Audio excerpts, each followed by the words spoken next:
gotta find out for themselves, or they just gotta go through it. Because like what they say, everybody can't go.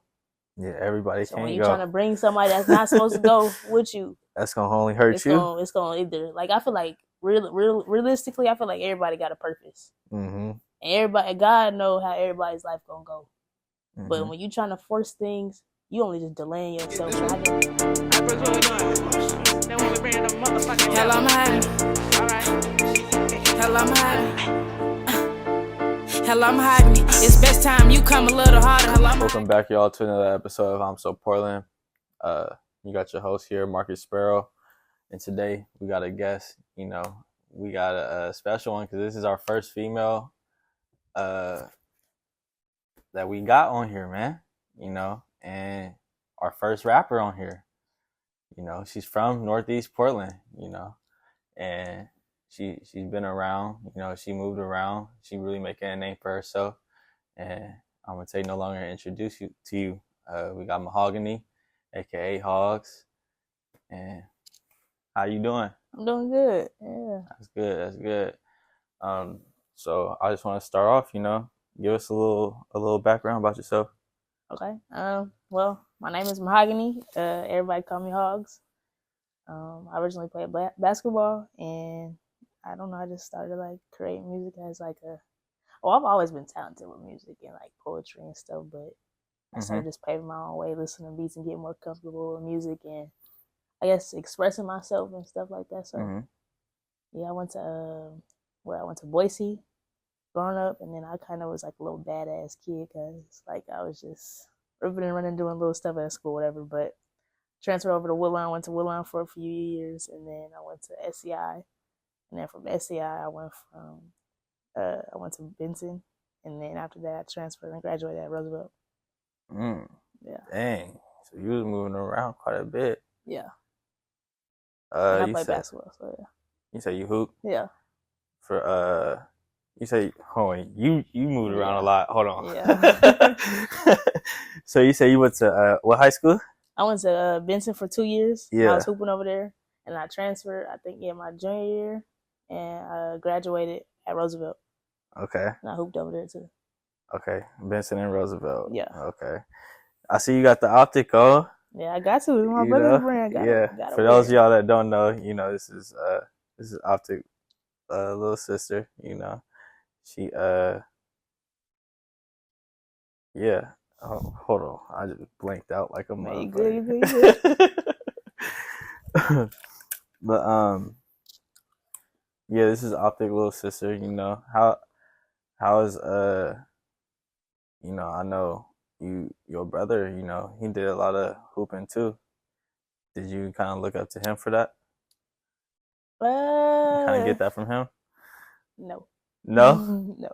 That's just something you found? I think our family like is like really like sports orientated. And okay. I ain't gonna lie, like me, he made me competitive. Yes, I get like a lot of competitiveness from him. Like I always just wanted to try to be better than him hoop.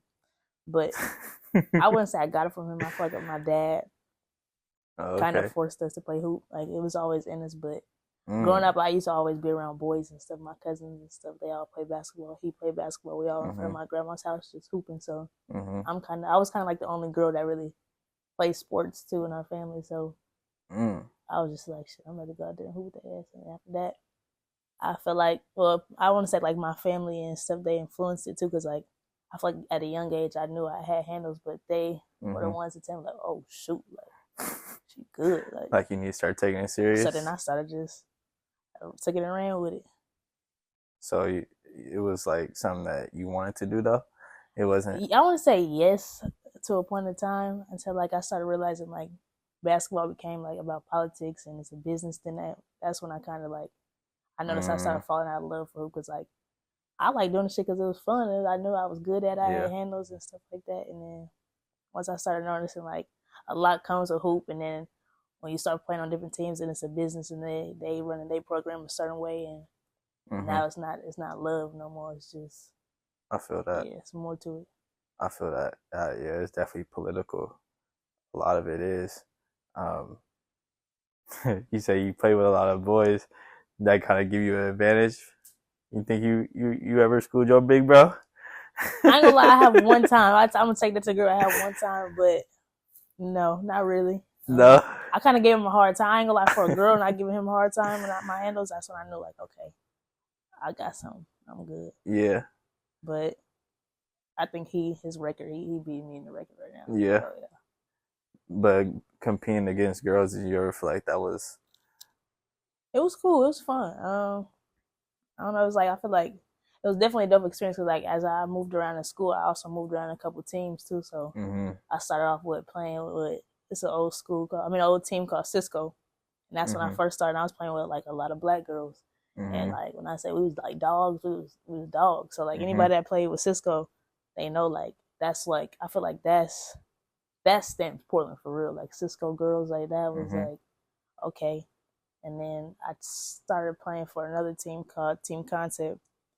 And then that's when it was just like a whole different atmosphere and environment too. But it was still fun, but like it was a difference between dogs and hoopers, if that makes sense. No, I know what you mean. You got like the fundamentals, you got all this, but on the other team it was scrappy. Just like everybody just killing, everybody just going after it type shit. Really running like full speed all the time, constantly scrapping. Yeah. Yeah, I know what you mean. But, you know, you really making a name for yourself in music. Did you, was that something that you kind of always knew that you was interested in? Like even in school? Yeah, because I used to be a part of SCI and stuff like that. And SCI got this studio up there.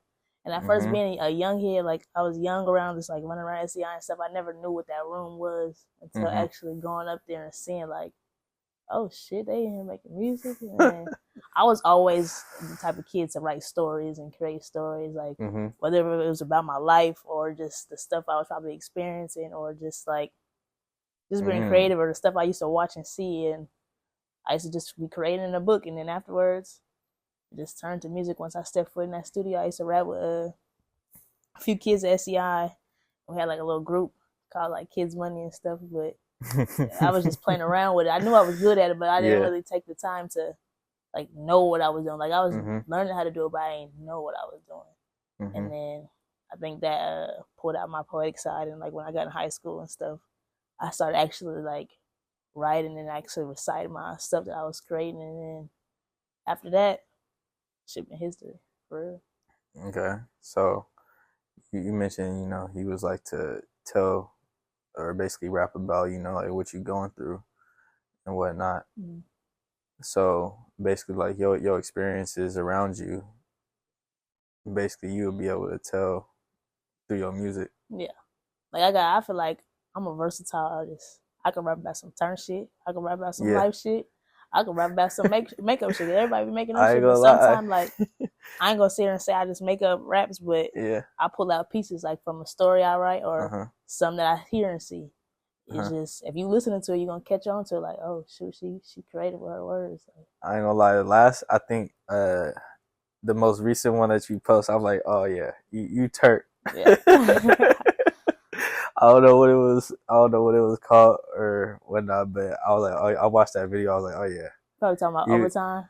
I think so. Yeah. I think so. I was like, oh yeah, you turned for real. So, okay, you know, you got you growing up. You know, you learning to express yourself through your music. What influence does like Portland have in that?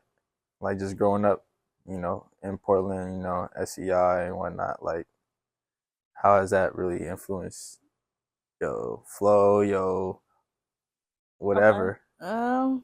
I would say like a lot of environments that I've been a part of, it either like you say you got the turn shit. I've been around some turn shit, so it's like I've seen a lot of stuff in life, or just growing up around, even especially by my brother and stuff, like just seeing that stuff. Like you see people that's chasing money, you see people that's hooping, you see people that's doing certain stuff, you see people that's being activists in the city, you see people that's so literally I feel like I'm a sponge. Like if I sit somewhere, sometimes I may not talk, sometimes I might talk, but I'm soaking up everything that I'm a part of, whether it's the look, the talk, the voice, the appearance, whatever. I just I am what I see, I am what I create. So hey, I like that. That's dope. I like that. So I know, like, Portland, we kind of got our own swag, but what are how do you feel like a pressure or anything to like, conform with like modern day music, modern day rap, or do you just kind of like trust your gut and like do what you do? Or I'm not gonna lie, when I first made my first song, and it's called Shake Some, I feel like Mhm. around that time I had a pressure of creating music. And I feel like around that time it was like, 2020? So like I feel like pandemic, huh? like the pandemic era. Yeah, but it was like pre-pandemic. It was like right before. Well, it was pandemic time, I Mhm. think. But it was like June 2020 or whatever. Mm. And I didn't really, no, actually it was 2019. Was that 20? Anyway, it was 20. It was, It was around 2020, there. It was 2019. around there. Yeah, it was around that time, and I feel like around that time in my life, I was really still like finding myself, like, and I didn't really know what type of flow how I wanted to come. I didn't know how I wanted people to perceive me as, or just hear my music. But I knew when I made my first song, it had to be a hit. Like, this got to be a summer banger. I got to have the whole city like trying to hop on this. But then I feel like that first song was like my West Coast flow. But then hooping, it was always like in the way of stuff too, like, because you hoop, you got a certain aesthetic you gotta look like, or you got coaches watching your stuff, you got all these people got eyes on you, and I was kind of like battling with being a creator of my own self and being an athlete. So I didn't really know how to divide the two at the time, so I was just trying to pop my shit one good time and then like go back to hooping. So you was hooping and rapping at the same time. So what, you was in high school still? No, I was in college. Oh, okay. Yeah, it was like Where'd my you hoop first at year. college? Central Arizona. Central Arizona. It's a national junior college in Arizona. So. Hot as hell out there. Yeah, no, it be hot as hell. Like 120, all that. Nah. When I first got out there, I'm like, hell no, they're trying to kill me. Like, this is crazy. That's what it feel like though. But being out in Arizona, and was that like when you started taking rapping serious? No, I think I really took rapping serious. Like, okay, that first song I dropped, I was just playing with it. Like, that was like a talk shit rap. Like, I was just going popular, just have everybody just be talking shit or whatever. But I think what changed my life where I want to take it serious is when my best friend passed away. And I created an album called Pain and Passion. And on there is a song called 727 that's dedicated to my best friend. And after that, like, I'm not going to say I found myself all the way, but I kind of started taking life for what it is a little bit and being more aware of my surroundings and stuff like that. So it was just like, it's either I'm going to go hard for this or you're just going to fall victim to your, because I feel like Portland got this thing where we're part of our environment. Yeah, and for sure. It's either you're going to take that in a negative way or you're going to make it a positive thing. And right. At that time in my life, I'm like, I can't let this shit break me. I got to turn up. So I started taking my music serious and just trying to become a versatile artist. And I feel like that Pain and Passion album was like to like target motivation when you hurting, or like when you're going through something traumatic in your life, how you gonna conquer, how you gonna keep going. So it was kind of motivational music for myself and to like other people. So you mentioned your friend passing away. Yeah. How you say you started to find yourself after that. Like what? I say I went in the search to find myself. Yeah, you were starting to. Yeah. What made you like even want to do that? Like, I ain't gonna lie, I was like in a bad place in my life. Like I was heartbroken. Like I didn't know how to shake it. I didn't know who to turn to. I was just I was lost. I was damn near losing myself, and I got this tattoo on my arm called Mind Over Matter. And I know if you play sports and stuff, if you can get through a workout, you can get through life. Like, so I just tell myself, you gotta chin up, chest out, and just keep going. So that's just kind of how I did that. So it was just like your back was kind of against the wall. Yeah. Like you just had no other choice but to figure it out. Yeah. And I told my, like, I feel like I'm mentally tough, so I just was like, you ain't about to let yourself crumble like this. Like, you ain't about to let whatever you going through defeat you. Especially, I feel like as a kid, I've always knew my purpose. Or I've always knew I would become something. Like, I had a dream since I was a kid, like, I'm going to become something. I just never know what it will be or when. I just know it would. So I just held on to that and just went through it. So that affects your mental health too, you know. So, you know, how do you juggle that? Like, does that ever get in the way of your creativity? Or Honestly, really, like real shit, like with hoop and all that stuff, because that come with like a lot of mental stuff too, like being the player you want to be, and you got coaches that either try to change who you want to be, or just teammates, or whatever the case may be, your environment. I just feel like as a creator, that type of stuff build me. So sometimes I gotta feel that type of hurt to create something. Sometimes I gotta sit with myself to find something different. So yeah, like all the adversity and stuff is a blessing in disguise. And it just change who you want to become, and just make you think like, okay, I got a plan now. I gotta feel it. I feel inspired now. It's gonna motivate you to do something, change your surroundings, change or whatever. So, yeah. Some things, you know, they work for you, and sometimes, you know, things work on you. Yeah. You know, I think that's a prime example of that. How do you like just even like mental health, like as in like, because I know like death is you know, that's a hard thing, you know, to get over sometimes, you know, especially like if it's something, you know, you could have, or not even saying that it's something that you could have done, but like, you know, our mind starts to wander there, you know. Yeah. So it's like, have you ever had that thought, and like how did you come out of it if you did? Like if death was to play a role, like Yeah, no, I'm saying like, you know, we start to internalize things that even, you know, we had nothing to do with, you know, like it's nothing that we could have done to prevent it, you know what I'm saying? But sometimes our mind goes there. Did you have that problem, like internalizing it at all?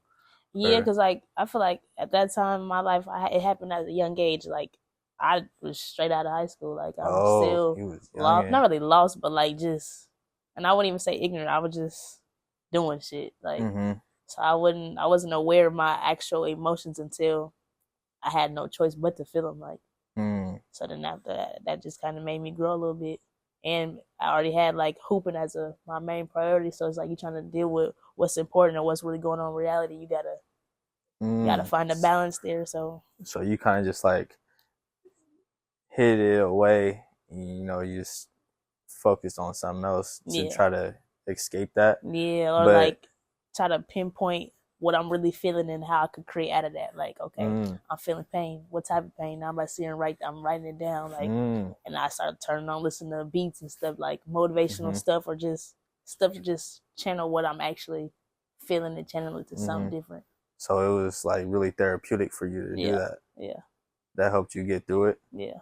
Okay, I like that. That's dope. That's powerful too. So like even just writing it down, like not even necessarily like if you're a rapper, but like just writing it down even helped you. Yeah, because like even outside of like music and stuff, if I was going through something, I always wrote stories. I always started writing exactly what I'm feeling, so I could actually see it. Like, okay, this is what I'm feeling. This is the next move. This is how I got to get over it. This is it's kind of like brainstorming. So that's kind of how I took it. This is a brainstorm. Whenever I feel some type of adversity where it's a brainstorming moment, it's time to create out of it. So. Okay. Yeah, I like that. So after college and stuff, you know, you said that was a mixtape that you had made when? Like, I want to say January. Like I dropped that 2021, like I want to say a year after my best friend passed away. But like that whole process, it took about a year. Like so, all that writing and stuff, I released it right after that. Oh dang! So that was still a few years ago. Yeah. Okay. So what new things have you been working on? Well, lately, I just recently dropped a song called "Hello Mahogany," and it kind of just tell a story about who that girl is, who is Mahogany. Like everybody know me for being hogs and hooping, and who the hell is Mahogany? It's just kind of tell a story like she about to come a little harder. She about to show y'all her size and the stuff that I'm into and the stuff that I've been into because I've been away from home for a minute. So, like, it's just diving deeper into telling the story again. I like storytelling, so I'm just kind of telling a story. Like all my songs really tell a story on my life. You just gotta be the one to put the pieces together, unless I'm doing an interview like this. But it just tell like who I am and what I'm trying to conquer. And it's either I'm telling the future of my life or the past of my life. Mm. But it's all gonna happen, or all probably happen. I want to get into the future too, but real quick, you say you moved around a lot. You know, you've been here and there. Where have you been? You said Atlanta. Okay, so after I graduated 2019, I went to Arizona, Mm-hmm. and I lived in Arizona for about 3 years because of COVID. Mm-hmm. They gave us an extra year, and I was still hooping and stuff like that. Okay. And then after I graduated and got my associates, Mm-hmm. I was like in the battle of if I wanted to hoop still or if I wanted to still make music or just be a regular student. So in that time period, it was like just a couple months. I had went to Texas, and I had trained and stuff with my auntie Janae, and I had visited my best friend and stuff out there. And I was just trying to like find myself and figure it out, and I had to work out at the same time, still trying to figure out life. But I told myself, whatever is next, I just gotta be prepared for it. So I kept working out, kept writing, kept creating. And while I'm like trying to figure that out, I was coming up with a plan called Missing. Like I really wanted to disappear because I was just like, damn, I don't know what the fuck I'm gonna do. And then when I wanted to disappear, I said, okay, shit, I'm about to come up with a mixtape. So in that whole time period, I'm coming up with a mixtape called Missing. And that time period, that was like 3 months. It was like from June to August, like the beginning of August. I was in Texas. I got a phone call from a coach, and they offered me a full ride to go hoop in Georgia. Okay. And this at the time, I didn't want to hoop for real because I wanted to stop hooping with junior year. But then again, life, you just keep going and stuff like that. And my pops wasn't having it. He was like, nah, you gonna keep hooping. For real? So yeah, I was just like, fuck it, I'm gonna keep hooping. And so I got that phone call, but at that time, I'm like, I don't know, like I was just like battling with myself because I had wanted to be a regular student at Texas Southern, and I had got accepted to it. And I'm just like, am I gonna go to Texas Southern or I'm gonna go hoop? But in the back of my mind, I'm like, if I go to Texas Southern, I could go network with these folks over here, push my music, and I know it's gonna go. But if I go to a school in Georgia, I'm closer to Atlanta. Shoot, I'm in the music area right now, like. So shoot, it's either one. And my dad, like, he big on hooping, so you already know where his mind was going with that one. So I was just like, I don't know. And I feel like as a daddy's girl, I feel like my dad's opinion always like overruled anything I was kind of feeling. So I took it. I took the offer. I went to Thomasville, Georgia, and hooped at a school called Thomas University. And like I just was hooping and stuff, but I'm not gonna let that coach kind of sold me. Like that whole thing was it was adversity itself, like driving all the way to Georgia, driving from Arizona to Texas to Georgia, and then starting your whole life over, getting an apartment straight out of like your college student. This is my first apartment, like all that played a role. And then from Thomasville, Georgia, that's when like I feel like that was a blessing in disguise because after that I've been networking like crazy, like. And so. Now, go ahead. So you out here hooping, going to school and rapping. Like how do you balance that? Well, I just graduated in May, so hooping is over. All right. Well, how did you balance that? But right now, hooping is done for. I might make a comeback, might not. I don't know, but I'm mainly focused on music right now, just creating. But to balance it, really, I would just say creating is what keep me together. Like. I really wouldn't say I plan nothing out. I don't think I plan anything for other than for real. You just go with the flow. Yeah, like I think about an idea and I'd be like, okay, this makes sense to me, and then I just kind of I put my faith in God and just trust it. Like I walk by faith and not by sight, so I just kind of believe like it's gonna work out. And I just sit there. Sometimes I take time, hours, days on a computer or just with myself or writing because I'm trying to come up with some type of idea. And if it makes sense to me, then I'm just gonna stick to it. I like that. So you really be walking with God. That's you feel like that's kind of like where you get your guidance from, like your intuition. Like if you don't feel it. Yeah, and I'm big on like moving around. Like I said, I move around. I'm big on like that type of stuff, like changing my atmosphere, changing my environment. I feel like I get a lot of that from SCI too, because like as a kid, we got all these field trips and stuff like that, and seeing different stuff. I guess a lot of kids that probably wasn't fortunate to see, like, go on field trips and do certain things, go to aquatic park, ride the Blue Star bus, and do all this other stuff. And it was like, if I can do all that, I can do that outside of my means and just try to explore. Like, just keep your wheels running and just keep going. So. Mm-hmm. So how do you feel like being spiritual and stuff, like, what kind of impact does that have though? Like, just on, your influence and your creative process as well. I think, how can I put this? Because I wouldn't even say like I'm very spiritual, but like Mm-hmm. I know who I believe in, and Mm-hmm. I feel like my grandma she put really God in my life. Like I'll be calling her sometime, asking her to pray with me, or she just be talking to me and stuff like that. So that is like knowing it's someone that I actually love and like I look up to, and they put it into me. It's like, okay, why not listen to it or try to figure it out? And just I feel like everybody relates to God differently, and I feel like God relates to me, but I just keep going. Like a lot of stuff that I've been through, I could have stopped a long time ago. I could have gave up. I could have quit. But I feel like that's God talking to me. Like you have a purpose to not stop. You have a purpose to keep going. Purpose. What do you feel like your purpose is? Like really, like real shit. Yeah. I think I'm like a missing piece. Not even to Portland, but like to the world. Like bridging that gap of creativity and being yourself and not letting the shit around you stop you. And I feel like I want to be that voice for everybody. Like she flies, she cool, she this, that, and the third, but she also like authentic, she real, like she just she herself. She don't let shit change her. She don't let. And I want people to feel that and be inspired to do the same thing. Like yeah, and like say I did it my way.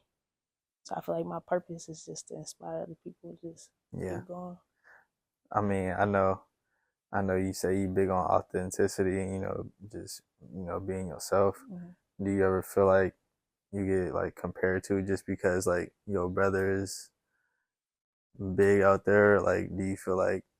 Honestly, yes and no. I say yes because like I say people who are a product of the environment. And I feel like everybody already got this expectation of who I am or who they think I am based on the stuff I've been a part of. But it's a lot of things that people, and this goes for anybody, like you're gonna be used to your environment if you still in your environment, if that makes sense. It's like people may think they probably don't think it, but they probably think I'm the same person I once was before. But it's like I done been so many places, been around so many different people. Like I done learned so many things, and I done changed the way I think, changed the way.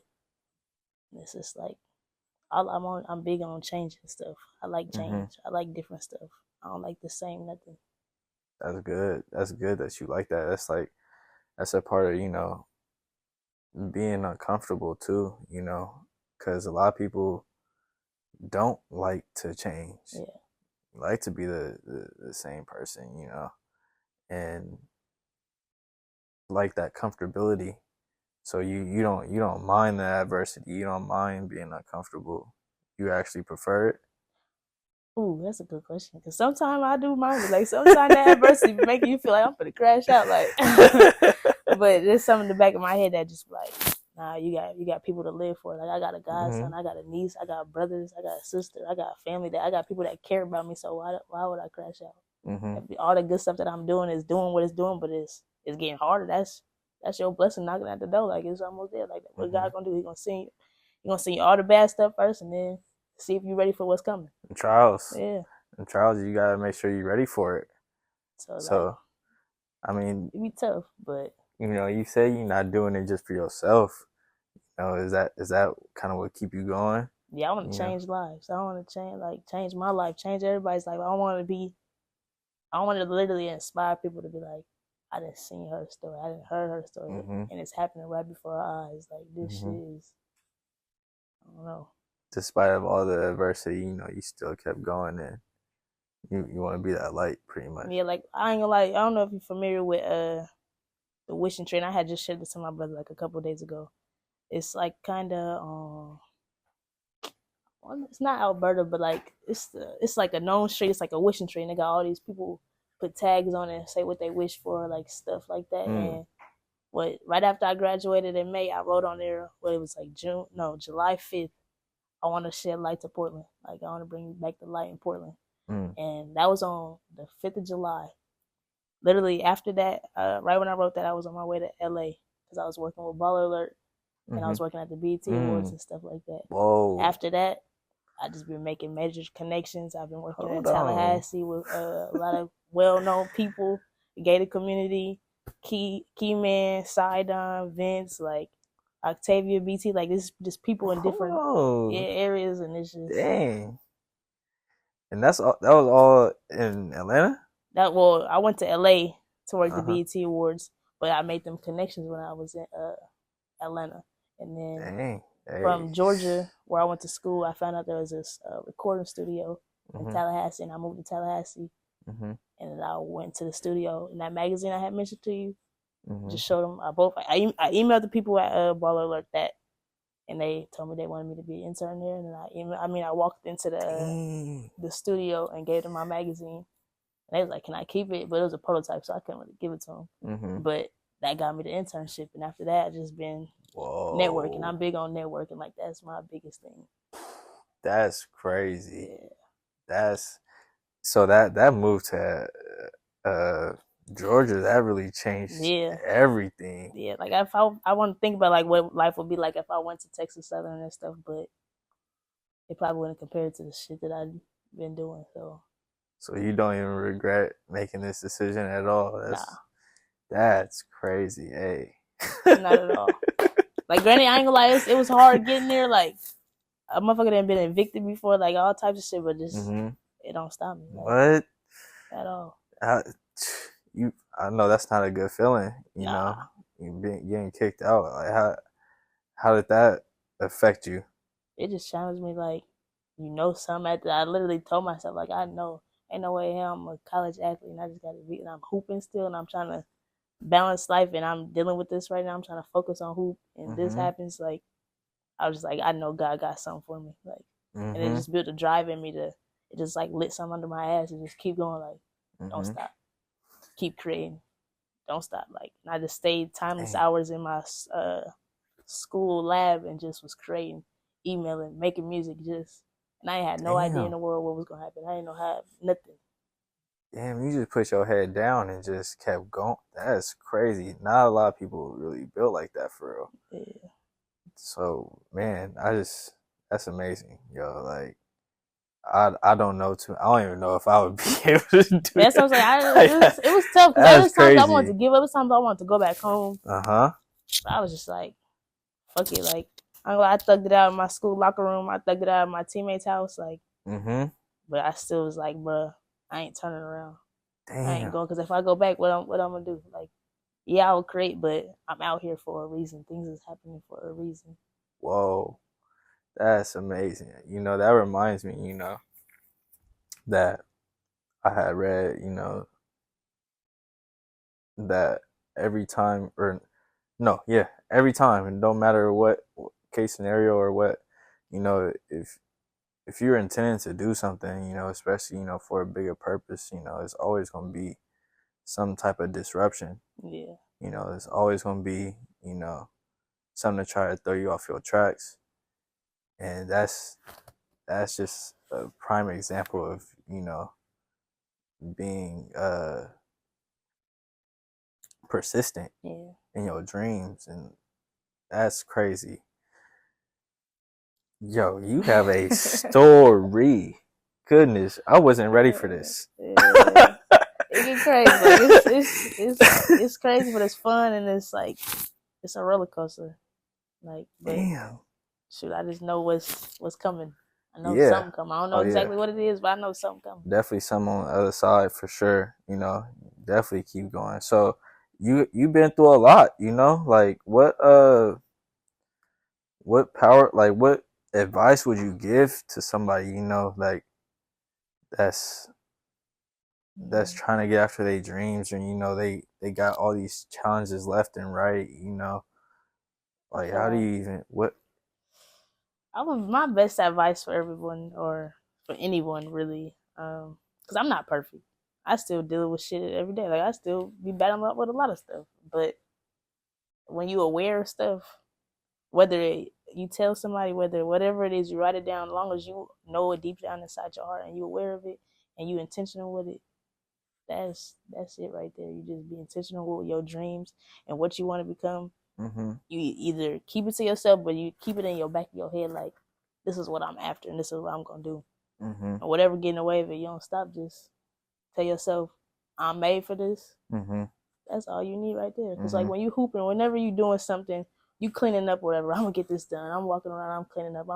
You telling yourself, I'm about to sweep this up in the corner. I'm about to keep going. I'm about to run this mile.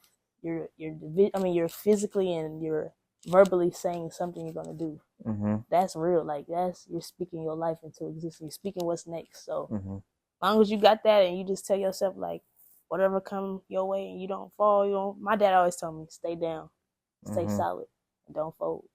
Mm-hmm. And I just took that and ran with it. Like, I be trying to take that around. This shit get hard, It real. be hard, but yeah.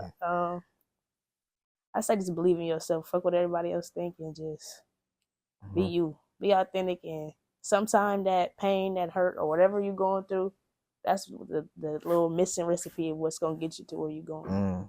You gotta go through it. Sometimes you might gotta express it. Sometimes you might gotta show it. And I feel like it's a lot of people out there that they're afraid to show that. They're afraid to speak that. They're afraid to that pain or that trial, that adversity, whatever that might be your blessing right there that you blocking. Mm-hmm. You gotta embrace it. You gotta feel it. You gotta walk through it. You gotta just speak it and believe what you're gonna become is what you're gonna become. And shit, that's just you versus you at that at the end of the day. It is you versus you every day. You know, you gotta put in that time and run them laps. You know, because it is a marathon. That's crazy. Damn, I learned to stop like proving shit to other people too. Like I just prove it to myself. And that's kind of what that missing mixtape is about. That I recently dropped a couple months ago. Like, you got to go missing to find yourself. I've been away from home for a couple of years now to find myself and find who I become. I feel like real shit, I probably wouldn't have been able to grow if I physically stayed here. And how I say I'm gonna shed light to Portland, I gotta leave for a minute. I gotta go grab that light. Yeah. I gotta go grab whatever tool I need to bring it back to the city. So them connections, them network and all that, I'm trying to go get that and bring it back. So it's just, you gotta sometimes step outside your environment to feed your environment or just to bring the resources. So yeah, sometimes you do gotta step out, you know, take a break, you know, because not a lot of people have your best interests. You know? So that's good that you even noticed that. So you really aware of like yourself, like your identity, who you are. Sometimes I ain't gonna lie, like that come with a gift and a curse too, because like with that, like you come with a genuine heart, a good heart, a big heart. You wanna give to everybody. You wanna. Sometimes a lot of people, a lot of motherfuckers that you don't need to give to. Sometimes they gotta find out for themselves, or they just gotta go through it. Cause like what they say, everybody can't go. Yeah, everybody can't go. So when you're trying to bring somebody that's not supposed to go with you, that's gonna only hurt you. It's gonna either like I feel like realistically, I feel like everybody got a purpose. And everybody, God know how everybody's life gonna go. But when you trying to force things, you only just delaying yourself. And I didn't know what delaying gratification was. My auntie used to say that to me. You got delayed gratification. And in my head, I'm like, that shit bullshit. I don't even know what she's talking about. Like, I didn't even know what that was at the moment until I started getting older and started saying, okay, I had delayed gratification because my environment or just the people I'm trying to help or just, like you say, everybody can't go with you. Yeah, that delayed gratification, that definitely really, like you said earlier, you know, how your dad told you to stay down, you know, like that. Sometimes a lot of people don't even stay down long enough to even see the gratification. But you really stay down though. You had touched on a little bit about, you know, community and how you want to, you know, give back and whatnot, you know. So how do you see, you know, you giving back to the community? Like, what role do you think you could play in that? Okay, well, right now I got a couple things in the works. Like I told you, I got a magazine that's coming out or that I'm trying to get published. And that's not just about me. Yeah, it's about me branding myself, but it's also about like giving to those who gave to me. Like I'm trying to create myself. I ain't had shit. I just had a dream and just know I wasn't going to stop. So those people that helped me along the way and those people that I network with, whether it's from the town, freaking Atlanta, Thomasville, Tyler, wherever I was at, you were part of the story. Like, it's not just me. So with that being said, not outside of that magazine, I'm creating a story on my life. Mm-hmm. Like, I've been networking with people in the community that's here that I know have books published, and I kind of been telling them, like, I want to write a story on my life, and I've been writing. Like, ever since a kid, I've always been writing a story on my life, but it wasn't actual, like, written down all the way to a T. But now I've got it, so it's like that, and I've been networking with Tony Hobson Sr., and I kind of want to let him know, like, kind of what I'm telling you right now, like, I got a story to tell, and I think I need people to, not even I know people need to hear this, so that's the best way I can help is just my voice. I feel like a lot of things in life that I tried to do, God didn't want me to help in that way, but just the fact that I got a voice and I'm still speaking my truth and my pain and whatever, that's how God want me to help right there, is just to give what I've been through and my experience to change lives, and whether it's music, poetry, my book, my magazine, I got a voice. I want to be that voice. For sure.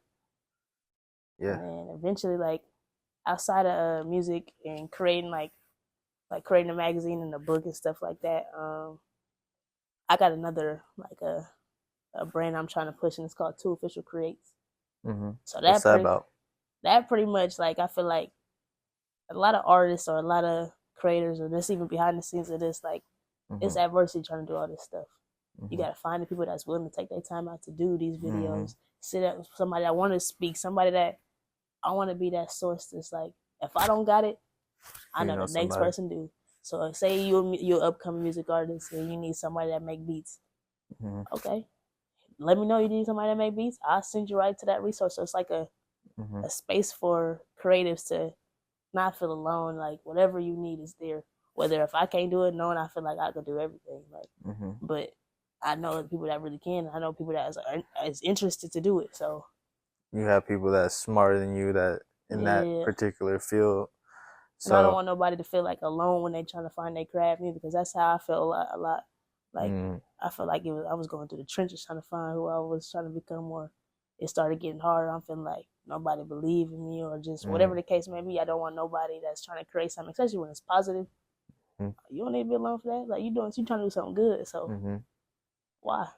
For sure. You know, you said positive. You know, I see that you mentioned your magazine. You know, giving people their flowers and stuff. You know, the power of words. You know, is a powerful thing.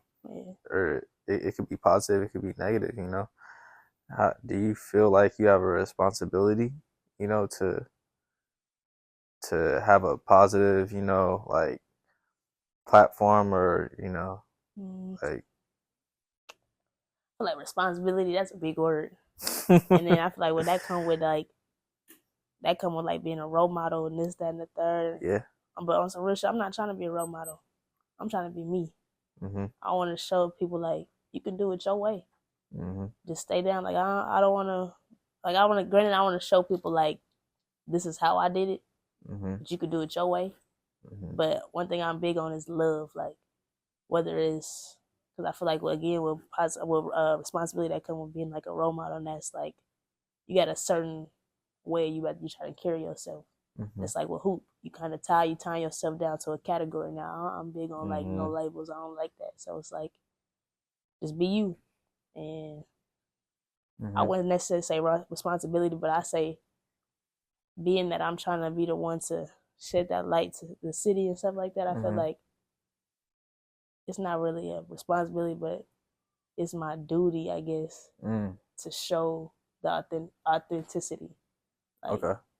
But whatever way, shape, or form that look like, that's just how it look. But I don't want to be no responsibility to nobody, because then that come with expectations. The expectations is what gets you hurt. So basically, you can only, you know. So if basically you like, okay, expectations, you don't want, like, no, people expect something that's not you. Yeah, and I feel like I do a lot of stuff, so it's like, if I had the responsibility to set us, like, for example, like, I had a responsibility to set an example for some 6-year-old girls or 10-year-old girls right there, and being who I am, I have to watch how I say or watch how I do things. When in reality of life, things gonna come your way regardless, and it's gonna make you shift and change. So if it's my responsibility to do this thing, and say a curveball come right now, I'm supposed to do this, but and it's my expectation to be a certain way. When life just did a curveball on me, now I gotta say I gotta stay the same way. Nah, I gotta. So like another example would be like, all right, say this family don't believe in cussing in front of their children, but then they go out in public and you got like, oh, they this dude cussing up a storm, whatever. Yeah, and I feel like that's part of like was my like some part of my adversity I faced, because like I'm a creator. I've learned since a kid, and shout out Melissa Kennebrew, because she told me a lot about like dialogue and language and stuff like that. And I'm trying to learn to switch up my music a little bit. Like when I curse, I want to make it mean something. So like when we reading and stuff, like she was telling me like the cursing and stuff is like very expressive and it's intentional, like in certain books and stuff like that. So it was okay for while we reading in school, it's okay for us to cuss because it's the dialogue. So what I say, like, I don't mind cursing. Like if that's you, that's you. If that's me, that's me. But like I'm learning to be intentional when I curse. I'm trying to learn how to be intentional when I curse. Like even if I do another interview, like I'm trying not to curse as much. But if that's you, then don't hide who you are for somebody else. I was just trying to give an example because you was just talking about curveballs. Like sometimes things are out of your control. Yeah. So it's like you can't really control what the next person do or how they react, or even what they do to you. Yeah. It's all just about how you react, how you handle it.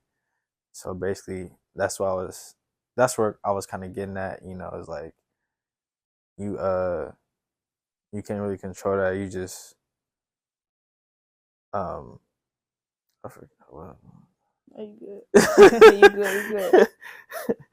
I had to really go deep into that, but nah, that's all I was saying. It's like basically you don't let you don't really like expectations, because then it's like you gotta react a certain way. Yeah.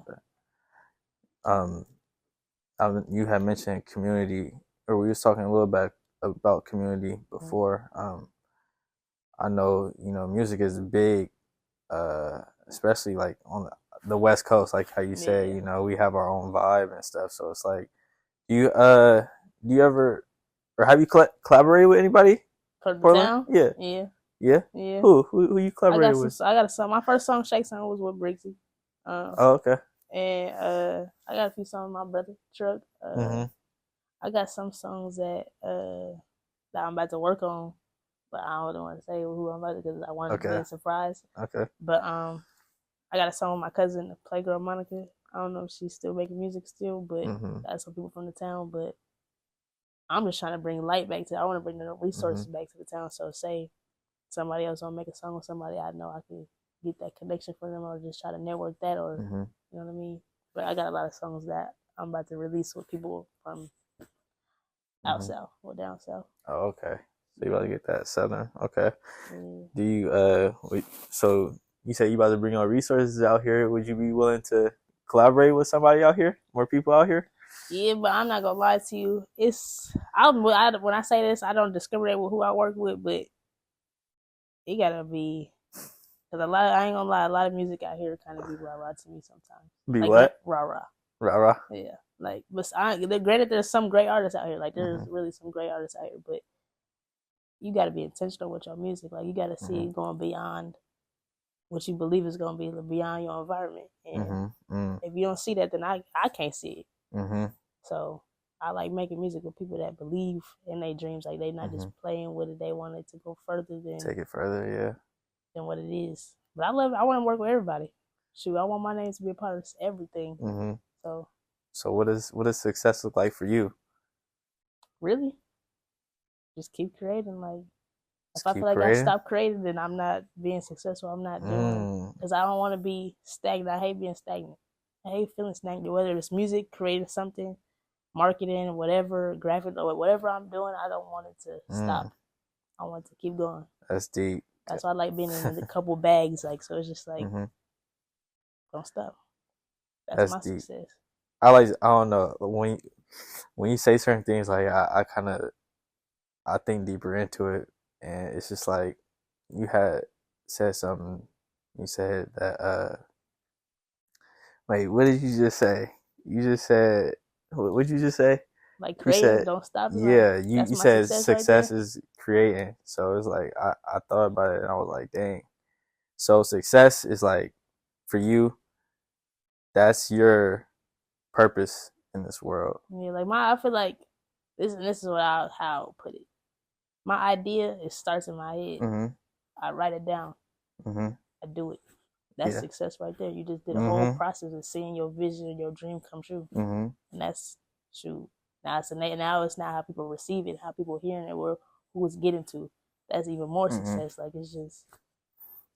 I was just like thinking about it like as a sense and like for example, that's what you were created for basically. You make music. Just like no different than this couch is made to sit on. Yeah. That's what success is, being used for the purpose that you were created for. Yeah. That's basically what I was trying to sum it up. But dang, that's deep. So it ain't no dollar sign on success. It ain't no. I don't really real shit like. Granted, I feel like everybody probably need money. Yeah. But one thing I have learned going through adversity and the shit that I'm chasing, you can't put a dollar sign in front of your dreams. No. That's just gonna stop you. That's gonna be your delayed gratification right there. Like he need to pay me or I ain't gonna do this. Yeah. So if he don't pay you, you just gonna sit there. You gonna let that shit, your dream just go to waste. Yeah. Create still. Let that creation create you some money. Like I believe in just working, like going chasing after something, and that money gonna come. Like granted, sometimes you do gotta tax some motherfucker. Like especially if you know your worth and you work with somebody that don't really. Not really, I wouldn't say believe in you or just don't believe in their own creation, but they taking the time out to try to work with you. Time is money too. Like you gotta tax them for that, but don't let that stop you. I feel like don't let no dollar sign get in the way of nothing. Like that's why I say I'm big on networking. Like I did those internships; those was not paid for. Those was free. Like I just said, okay, I'm gonna take my time out to make these networks. Now look at it. Like what it's doing. Working for you. So that's all I believe. That's man. Hey. This is good. This is good. I like all the answers that you given for real. I guess I got a few more though for you. What kind of legacy do you want to leave? Really? Yeah. She paved her own way. She paved her own way, but she also was giving out love while doing it. So it's like I don't want nobody ever to feel like I was ever. No hater, or I tried to dim anybody's life. Like I'm willing to give love. I'm willing to work with you. Do you believe in yourself to where, like, wherever position you may be, rich, broke, whatever the case may be, do you believe in your dreams? And you willing to work with people that believe in theirs too? And it's just like I say, no dollar should be in front of your dreams. So don't let money determine who you want to become or who you meant to be, because that's gonna change your dynamic of your purpose right there. But the legacy I want to leave back is just like she gave back. She was always giving. She was this, either whether it's some real advice, some life advice. But I literally, when I create stuff, I show them how I do it. Like I literally show them what I'm gonna do. I even tell them sometimes, like I put it in the caption or like, everybody always on Facebook and stuff. You go to my Facebook page right now, I promise to God, you probably scroll down and find what I told them. Like, I'm gonna become, like I'm telling you, I'm putting it in your face. I'm letting you know, like that's all. Like I want to just be able to show people, like this is it, bro. You gotta go get that shit. So. Yeah, you just gotta get it. That's man. This is I'm still trying to unpack a lot of things that you said right now. And you really touched on a lot. You've been through a lot, and I think you really showed a lot of people and told a lot of people, how to, get through a lot of things that they might be facing with, because it's some real life stuff, that you've been through. And I just want to say, you're doing a good job, you're doing your thing, and just keep going, Thank you. Of course, and I really appreciate you for, coming on, Oh. Yeah. I'm so Portland. If there's anybody that's Portland, it's me. I'm telling you, I'm so Portland. But yeah, I just want to thank you again, you know, coming on. Really appreciate your time. I just want to thank y'all for tuning in again for another episode of I'm So Portland. You know, we really appreciate the guests, Mahogany, Hogs. You know, check out her music. You know, she's really out here doing her thing, you know, and she's definitely not gatekeeping, you know. You could definitely hit me up, let me know. Shoot, I love working with people. I'm an open book, so something you want to know, come to the source. There you have it. Come to the source. I'm So Portland Podcast. Thank y'all for tuning in again. Like and subscribe. We're going to keep going. Yeah. Drop that hot shit, make them fidget. Hello, Mahogany. Hello, Mahogany. Hello, Mahogany. Hello, Mahogany. Ay. Excuse how I walk in, but bitch, this my show. I don't care about no east, west, north, or south.